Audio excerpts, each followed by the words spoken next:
I will burn their city to the ground. I will find every rat hole that they hide in. And I will drop down enough explosives to scare God on that.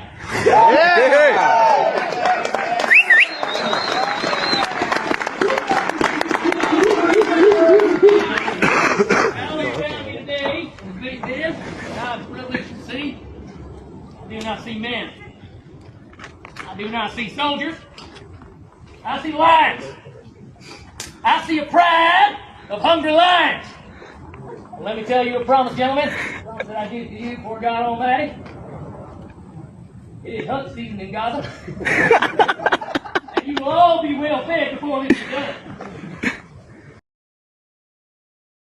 Let's look at a report that was published in the Washington Post this March, which reveals that the Biden administration has sent Israel more than 100 shipments of weapons. I'm reading here from the article, quote, "The United States has quietly approved and delivered more than 100 separate foreign military sales to Israel since the Gaza war began on October 7th. These include thousands of precision-guided munitions, small diameter bombs, bunker busters, small arms, and other lethal aid." The report notes that previously only 2 arms sales had been disclosed, which included hundreds of millions of dollars of weapons. And in those cases, the Biden administration bypassed Congress to approve the packages by invoking emergency authority to prevent Congress from having oversight, to prevent any democratic oversight of arming Israel while it commits genocide. But in the case of the 100 other arms transactions that the U.S. has done, known as foreign military sales, the weapons transfers were processed without any public debate because each fell under a specific dollar amount that requires the executive branch to individually notify Congress. So the Biden administration is carrying out these hundreds of arms shipments secretly with no democratic oversight. The people of the so-called democracy in the U.S. have no input on what their so-called democratic government is doing. And these arms shipments are very important because without them, Israel cannot carry out this war, cannot carry out this genocide. The Washington Post quoted a former senior Biden administration official who left the Biden administration, and he said that the number of arms shipments over such a short period of time, quote, really strongly suggests that the Israeli campaign would not be sustainable without this level of U.S. support. Israel's genocide is only possible because of U.S. support.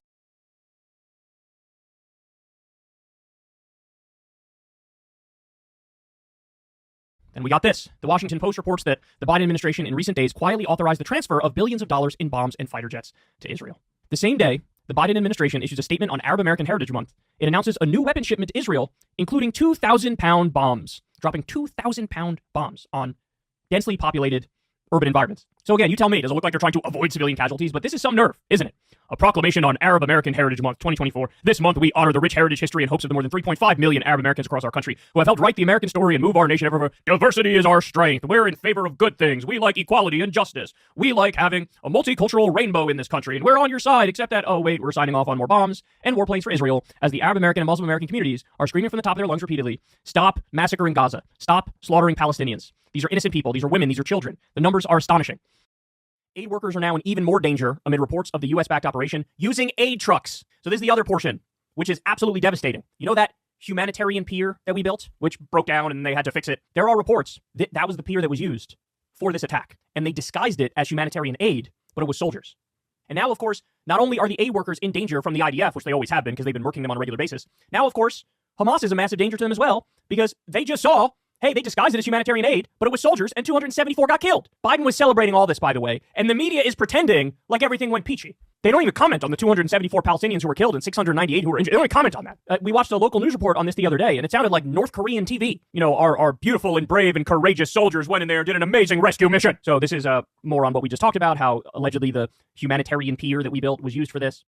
So the House passes a $95 billion foreign war bill. U.S. lawmakers passed a raft of legislation containing some $95 billion in military aid for Ukraine, Israel, and Taiwan. Also approving a bill that will allow Washington to hand Kiev assets seized from Russia and pave the way for a ban on TikTok. Another measure authorizing $26 billion in military aid for Israel easily sailed through the lower chamber in a 366-58 vote with just 21 Republicans and 37 Democrats in opposition, because what's a little genocide between friends?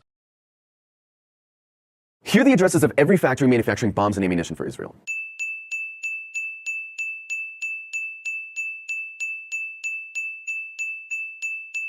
There are way more locations for these weapons manufacturers like corporate offices and R&D sites, but the sites we listed are the locations that actually physically build and assemble the munitions used by Israel. All of these locations have been carefully mapped out by Christian Sorensen, an Air Force veteran and researcher with the Eisenhower Media Network. So if you can't find a location close to you, you can go to his website and find a corporate office by your location. Ammo is one of the biggest vulnerabilities in Israel's genocide. The bulk of the ammunition they use is manufactured in the United States, not Israel. Without this stable supply line, Israel's genocide would be untenable. A recent report revealed that the US has been secretly sending hundreds of weapon shipments to Israel in the last 5 months, indicating that without this constant flow of ammunition, their operations would become unsustainable. Israeli Prime Minister Benjamin Netanyahu admitted as much in a private government meeting in December, saying, "We need 3 things from the US: munitions, munitions, and munitions." He goes on, "There are huge demonstrations in Western capitals," added Netanyahu, whose concerned political pressure overseas might threaten the US arms shipments. "We need to apply counterpressure." In 1977, the UN Security Council unanimously passed an arms embargo against apartheid South Africa on the basis that those weapons would be used to commit crimes against humanity. Today, the United States is sending weapons to Israel with the knowledge that these weapons will be used to commit genocide. The United States is a signatory to the Arms Trade Treaty, which explicitly prohibits this, but the United States continues to arm Israel anyway. You could argue that the people who've been protesting weapons manufacturers around the country are actually upholding the US's obligation to this treaty where their government has failed. And on a final note, because we know this is going to come up, the people who are protesting weapons factories aren't against people having jobs or feeding their families. They're against a system which forces people to make weapons in order to feed their families. The people working in these factories, the engineers, the metal workers, the rocket scientists, they have skills that would be incredibly beneficial to society if they were used to build things like public transportation, hospitals, schools, or energy grids. In fact, we don't even need to put a whole lot of thought into what alternatives these factories could be used for, because Christian Sorensen has already listed out how each of these factories can be used in a peace economy. One thing a lot of people don't know is that these weapons companies intentionally spread their offices and factories in every state around the country, so politicians and voters feel like without the arms industry, we lose jobs. On an October 24th investors call discussing the prospect of the US sending more weapons to Israel, the CEO of RTX, formerly Raytheon, said, quote, "I think really across the entire Raytheon portfolio, you're going to see a benefit of this restocking. This genocide is of course a land grab, it's colonialism, but it's also big business. And the ones pushing our government to keep this genocide going are these merchants of death who cheer at the advent of war and genocide. As long as there are industries that profit off of war, there's always going to be an incentive to go to war for profit. The US arms trafficking industry spends hundreds of billions of dollars every year lobbying our politicians to maintain a foreign policy of endless war. And they profit off of every bullet and tank that gets sent. In a lot of ways, they operate like a shadow government, pulling the strings on US politics from behind the scenes."